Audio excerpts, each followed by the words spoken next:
Week 10 in the NFL, and we welcome back our fantasy expert, Darin from whotostart.com for some fantasy advice. Darin, this week features teams with plenty of fantasy talent on a bye, most notably Kansas City as well as the Dallas Cowboys. How should fantasy owners attack this week? Might be Tua time in Miami. Obviously he's been starting for a couple weeks.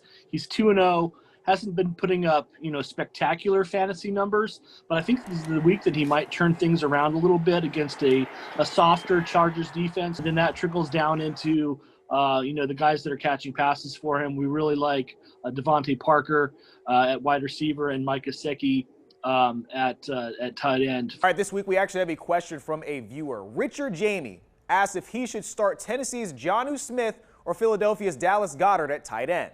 Zach Ertz remains out for the Eagles. Really like the Eagles matchup, the passing matchup. So look for Dallas Goedert to catch at least 4 or 5 balls from Carson Wentz, maybe find the end zone. Tougher sledding for Jonnu Smith, so I think Dallas Goedert is probably the tight end play there. And finally, who do you think are some players that could pop this week in fantasy? Chase Claypool, I really like his matchup this week. We actually like all of the Pittsburgh receivers this week, Deontay Johnson and Juju Smith-Schuster. Put them in a hat, pick one out. I think all 3 of them are going to be doing pretty well this week against the Bengals. All right, that's Darin from whotostart.com. For more advice, head to our website at wbrz.com and make sure to tweet or email us with your questions, and we'll answer them on next week's segment.